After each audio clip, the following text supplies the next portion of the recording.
dare dare. Figlia mia cosa dare, mamma mia pensaccia tu. Se te veglia lo pesciaiolo, isso va, isso viene, se lo pesce a manatena. Se ci ingappa la fantasia dei pescioli a vecchiuzza mia. Now you're cooking with Rocco, yeah. He's everyone's favorite professional, unprofessional chef. Ow! Oh, that's gonna leave a mark. Where's my duct tape? Yow! Hi there, how you doing? Well, today we're gonna make one of my all-time favorite sauces. It's really easy. It tastes fantastic. It goes on everything, and the crazy thing is, it's French. And it sounds really difficult, but it's not really. I make it all the time. I've been making this for years, and the first time I made it, it really blew me away. I was shocked. I don't even know where I heard about it. I looked it up, and I found a recipe, and I tried it once, and to be honest with you, the technique sounded a little bit weird because being Italian, I'm used to doing things kind of more of an Italian way, and this the first process of it was, I mean, it's not even a process, but it's called a process, first stage, if you like, is really easy, but it was strange, and I'd never done it before, so I tried it, and the finished room the sauce it ended up being, the first time I added a little salt and pepper to it, it blew my mind. It literally did. I was like, oh my God. Don't tell anybody. I think the French are onto something. But really, I was dumbfounded how good it was because it was, what's the expression? It was greater than the sum of its parts because it's really basic. It's very easy to make. It doesn't have a lot of stuff involved. And I tell my friends wives that they wanted, like, I got a party coming up. What should I cook? You know, I'm like, I got a sauce for you. It's deceptively easy, and it goes on everything, and people are going to think you're like a magician. It's so good. So, without further ado, I'll show you what the ingredients are. All you need: white wine vinegar, white wine, heavy cream, butter, salted or unsalted. I don't care. It doesn't matter. These chefs and they're like, oh, salted, whatever. Look up the CDC. We don't eat enough salt. Salt is your friend. Sugar is the enemy. So get your salt on, kids. And fancy onions, just white onions. You want white because otherwise it's Beurre Blanc. Beurre Blanc means butter white or white butter in French. So if you do anything else, if you use any kind of other onion, it's going to taint it. Actually, I got a recipe for that where you use like a red onion and like a rosé or something and it makes a Beurre Blanc that's pink. Tastes the same and it is fantastic. What I actually do is I put a little garlic in mine. I don't know, like I said, I don't remember where I got the recipe, but the recipe I read said garlic. So I use garlic. I've been doing it ever since, and if you looked it up on the internet, most of them are not going to add garlic. It doesn't say not to, it just doesn't say to add it. So I've been doing it with garlic ever since, and it's turned out great. So anyway, I'm not going to, you know what the expression, if it ain't broke, don't fix it. So I'm going to show you how to do it the way I've been doing it for years and years and years, and it's really good. It's super easy.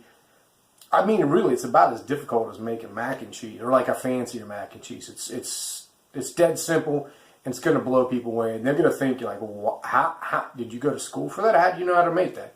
So anyway, I will show you how to do it coming up next. Alright, now we're going to put this sauce together. It's really easy, but the technique was kind of funny first time I did it. So, I got my onions and garlic all chopped up. Put them all in there together. And then, your vinegar, your white wine.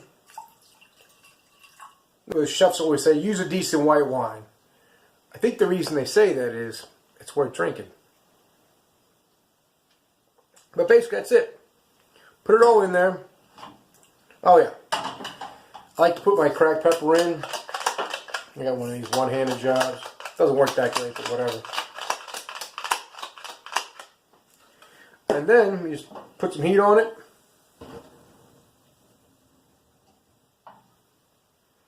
And this is the goofy part. You reduce this down. You cook it in vinegar and wine until it's completely like reduced down to like where it's almost sticking to the bottom of the pan. It's not quite. It's basically, if you've ever made a béarnaise, it's kind of the same technique, same idea. But I hadn't made one of those before I made this, so this sounded bizarre. I had to read it a bunch of times. I've reduced things, but not like reduced it down to the point that it's all the way like out, like there's no liquid left. So anyway, we got this working. And we're going to reduce this down. I mean, you can stay and watch it reduce if you like, but I got better things to do, so I'm going to take off.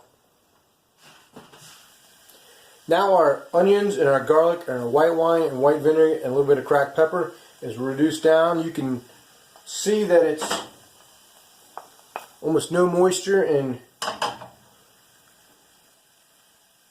hopefully you can hear that. That's always a good sign. That's when you know that this is reduced down where it's sizzling. And actually a lot of your pasta sauces also, or a lot of other sauces as well, when it starts to sing to you, when it starts to make noise, it's right on the cusp of being perfectly reduced, and you're going to burn it. So keep an eye on it. So we are good to go. Next step, you put butter on it. Now, I don't know if this is a rule or not, and I don't know if I heard this somewhere, but I always take a pan or a pot, whatever I'm cooking with, off the heat when I add a dairy product, like milk or butter in this case. So I put a couple pats of butter in there. I'm just going to let that melt. I mean, now I can put it back. Now it's starting to melt down. I'm not as afraid to put it on the heat. And butter's really not that big of a deal. What are you going to do? Make a brown butter, which is awesome. But cream, or if you're being daring and you're going to cook with regular milk, you can break it. But in any case, so got a couple pats of butter in here.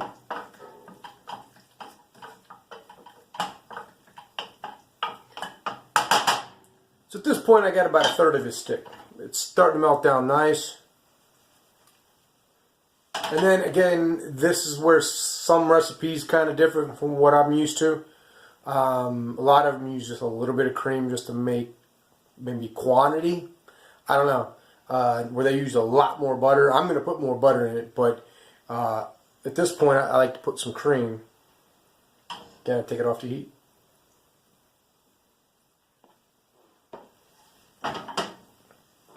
So now I got kind of a buttercream sauce going.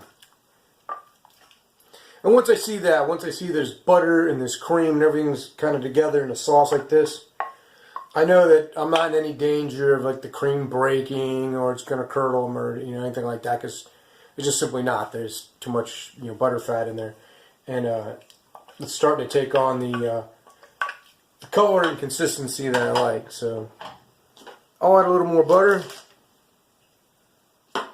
and a little more cream. So we get about this much. So what I'll do is I'm going to let this cook for a while. Like, you got aromatics, so your onions and your garlic, and they've soaked in. I think that's where the magic happens. I'm not exactly sure, but I think that's where the magic happens, is the white wine and the vinegar. They get absorbed into the onions and the garlic, and then whatever happens is like a chemical reaction, and it comes out in the butter and the cream.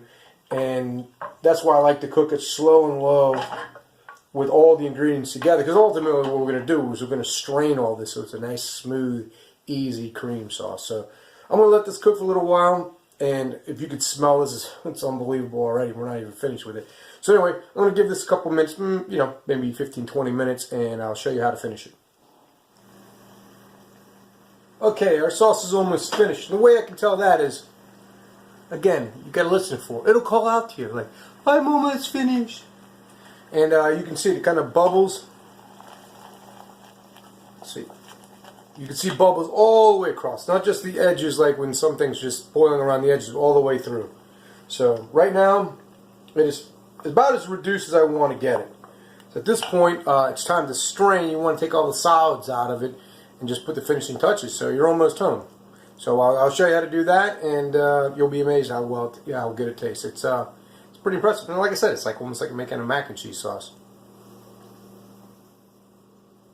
All right, now we're ready to pretty much do the finishing touches. You're gonna need one of these, an easy strainer, and a simple cup. Come on, I'm recycling Chinese food over here, but it's easy. I got a bunch of these things. So anyway, you just take this. And what we're doing is just getting the solids out. I mean, you don't need all the onions, garlic, pepper. So it's real simple. We're just straining everything out.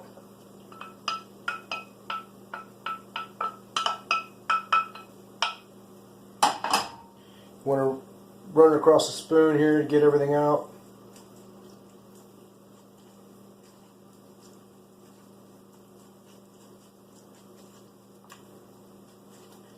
That's how the fancy chefs do it. They use a big thing called a Chinese hat. It's like a big cone. I think it's called a chiffonade. I don't know. Google's a wonderful thing. Anyway, it's basically the same principle. You want to mush and mash your sauce to make sure you get every drop of goodness out of it.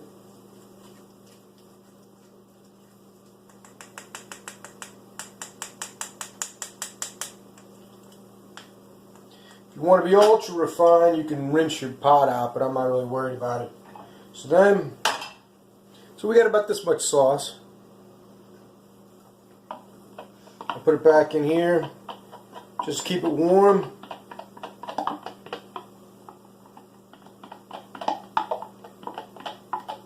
And then really the finishing touches.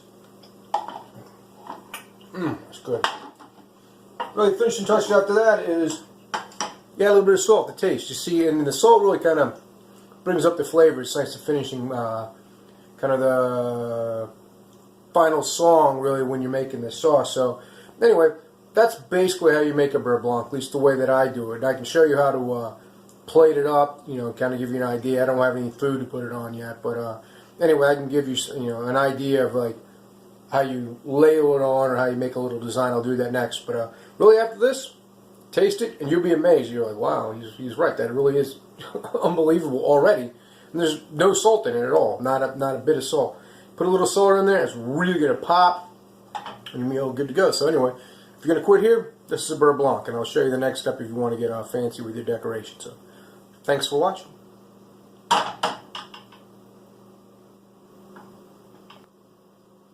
Alright, now that our sauce is complete, we can do a plating. Okay, obviously I don't have anything here, so let's say you had some chicken, you can ladle it on. That's the easiest thing to do, really. To be honest with you, you make whatever you want, you put that on top of it like you do a gravy, but it's French. You can tell your friend, oh my God, you got to try this, it's amazing. You can put it on salmon, that's really good on salmon. It's almost good on anything. But anyway, they're going to think it's one thing. They're going to think like cheese sauce. And when they taste it, there's not going to be cheese. And they're like, what is that? It's French. It'll probably be one of their first exposures to a French sauce, and it's really, really good. So I literally put this on everything. So anyway, so we got the reduction here, and that's kind of how you want it. Put a little dollop on here, and then you can run it across like that. Another one here, and you run it across like that, and you got your like a yin-yang design. You could also do like drops. So anyway, you get playful with it. I mean, that's how they do it, like restaurants. They get playful with it. But anyway, that gives you an idea of how you can, let's say you had a piece of meat in the middle. You want to do a little design here, a little design there. It's a way to make it look professional when you're unprofessional. And that's basically how to make something simple that's actually really simple look and taste complicated when it's not. So, just remember, people, I'm an idiot. I don't know how to cook. I just got a decent knife and some spare time. So if I can do it, you can do it. So I say, get out there and make wow happen. Thanks for watching.